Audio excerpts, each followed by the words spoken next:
and welcome to the channel Ginger Ninja's Movie Reviews. I am the Ginger Ninja and I review movies. If you're new to the channel, thank you very much for tuning in, stopping by and checking it out.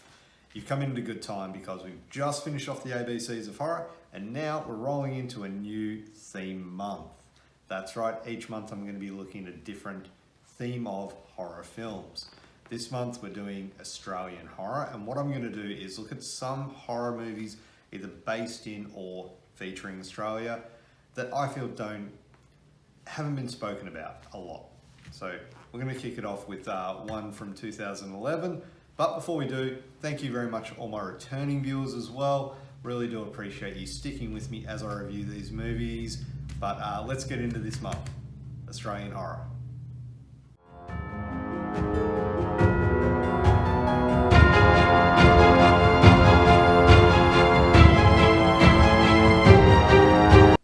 Okay, and welcome back. So this week we're going to be looking at the Australian film The Tunnel.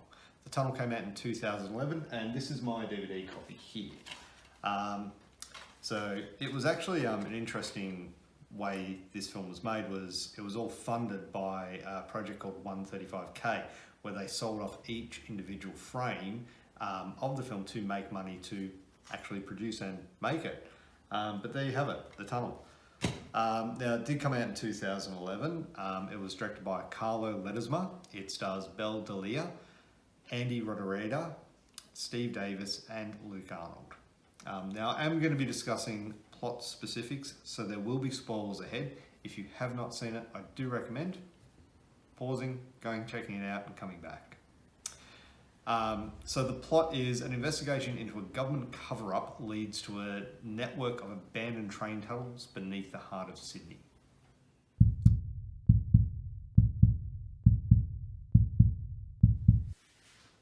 Okay, so the cast in this film is really good. They do a great job and they're all believable in their roles. But for me, the standout of the entire cast is Steve. Now, Steve's a bit of a larrikin, typical Aussie bloke, enjoys a beer down the pub, hanging out with his mates, but when the chips are down, he comes through. You can feel his camaraderie with the crew as well. At the start of the film, they're having a laugh, all's good, but then you feel his anguish and concern as they're in the tunnels about his mate Tangles. You can really feel that, so he does a brilliant job in this role.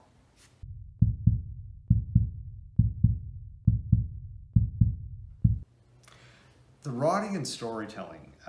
This is a documentary 60-minute style using footage from the news crew and security cameras all spliced together in an interview. And it's quite effective in the way it portrays that story. It builds attention, and once it peaks, it maintains it really well and keeps you gripped in for the ride.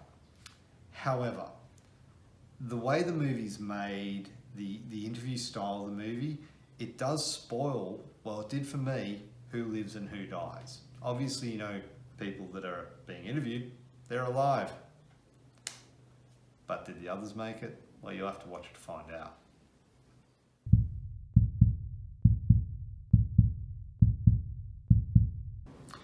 Okay, so the directing and cinematography of this film. Now, found footage is a seemingly easy subgenre, but good found footage is not.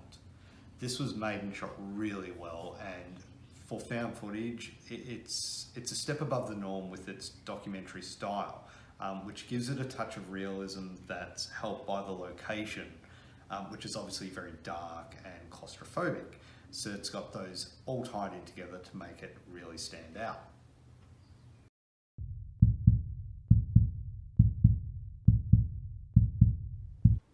The effects. So both special effects and sound. There isn't a huge amount of visual special effects in this film. It's more of a creepiness and creepy vibe all the way through it. The stalker that you see here and there, you see quick glimpses of it, but there is one scene where you're watching it through the night vision and it's quite creepy. It's very effective in the movements that this creature makes. So yeah, creepy and mysterious in that, but the effects, there's not a huge amount, but the sound is great. You get the echoey, cavernous feel,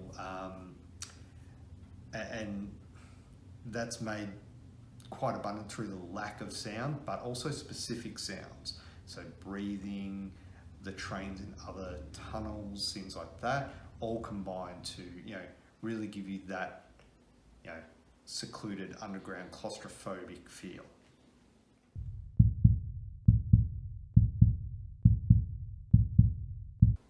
Okay, and the final part is rewatchability. Now, I've seen The Tunnel probably 3 times now. So this is my 3rd time I've watched it, and after the first 2 times, it does lose something. Being 11 years old, it's definitely lost a bit of definition and quality. When you're first watching a movie, it's a movie, you're watching it.